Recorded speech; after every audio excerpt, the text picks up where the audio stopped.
Welcome to The Explainer. Today, we're diving into an incredible story from the play Voices of a Revolution. It imagines a courtroom drama, but this isn't just any trial. It's one where the very idea of women's rights is accused of sedition. And really, it all boils down to one powerful question. Was it just about breaking laws? Nope.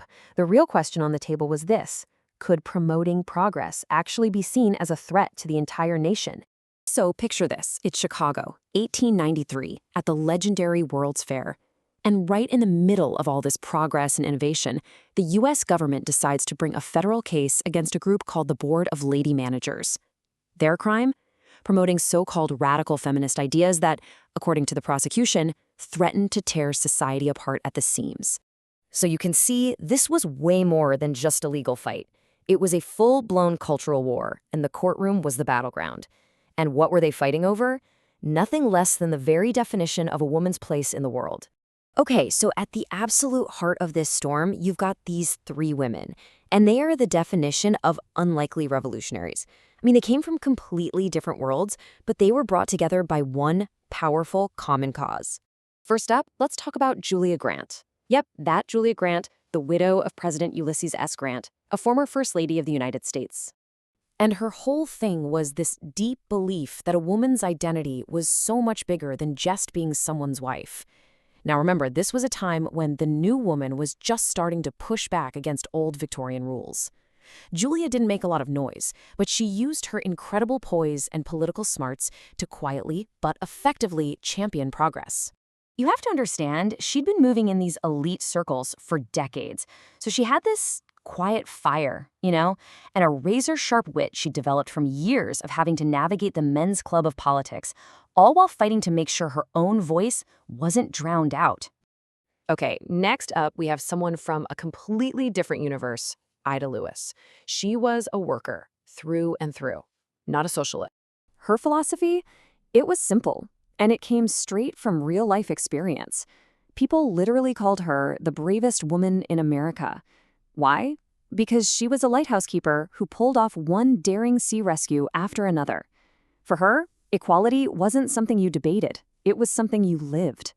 She was unpolished, totally direct, shaped by years of hard physical work. And she brought this plain-spoken, common-sense logic to the trial that was just so defiant and real. She was a true self-made woman who had zero interest in knowing her place. And that brings us to our third woman, the one who was really the linchpin of the whole group, Bertha Palmer. If Julia Grant was the diplomat and Ida Lewis was the pioneer, well, Bertha Palmer was a straight-up force of nature. Her vision was huge, absolutely ambitious. She was the president of the Board of Lady Managers, the actual group on trial. And for her, the women's building at the fair wasn't just a structure. It was a massive, powerful symbol of what women could achieve. Think of her as a lioness of the Gilded Age. She was a Chicago socialite, sure, but she funneled her incredible wealth and influence into some seriously sophisticated activism. She could walk in the world of the male elite and demand, and get, their respect. That's what made her so dangerous to the establishment. She was both a powerful insider and a revolutionary. So you bring these three women together, and suddenly they're at the very center of this massive conflict. A conflict that was being fought on two fronts. One inside the actual courtroom, and two in the much, much bigger court of public opinion. And the battlefield, it was laid out perfectly clear. You had the trio, Grant, Lewis, and Palmer, fighting for progress.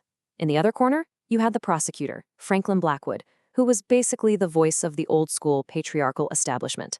And who was caught in the middle? The judge, a man whose entire traditional worldview was about to get seriously shaken up. You just can't overstate how high the stakes were here. I mean, on one side, you have these women who truly believe they're building a better, more inclusive world. And on the other side, the prosecution is accusing them of trying to destroy the entire country with their dangerous and immoral ideas. And all of this, it all builds to the climax of the trial. This is the moment where their three completely different voices, the diplomat, the pioneer, the organizer, come together and merge into one single, powerful, and absolutely undeniable argument. So Julia Grant goes first, and she brilliantly reframes their entire project. It's not about destruction, she says. It's about construction. She looks right at the prosecutor and says, "No, Mr. Blackwood, we are attempting to build a better society, one where women are valued and respected as equals." Right after her, Ida Lewis steps up. And true to her character, she's all business, a total pragmatist. She makes this direct, powerful demand, not just for herself, but for the future, adding that this better society has to be one where our daughters have the same opportunities and freedoms as our sons.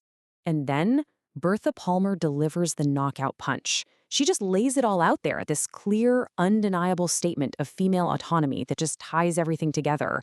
A woman's place, she says, is wherever she chooses to make it, not where society dictates it should be. Wow. So, after all that, what happened? What was the verdict in this incredible trial? Well, here's the thing. The judge, he was clearly moved by what he heard, and he did end up dismissing the case. But honestly, the legal verdict almost didn't matter. The real victory wasn't in the courtroom. It was cultural. This trial became a massive flashpoint in the national conversation about women's rights. Because what this trio did, their united stand, it created this incredible legacy. It wasn't just a one-off event, it became a kind of blueprint for change. By taking on these sexist norms on such a huge, public stage, they poured gasoline on the fire of the growing suffrage movement. They inspired a whole new generation of activists and basically passed the torch to the women who would carry that fight for the right to vote into the next century. You know, it's fascinating that this whole story from 1893 started with a physical building. And it leaves us with a really powerful question for our own time. Because the fight for a truly equal world, it's a never-ending construction project, right?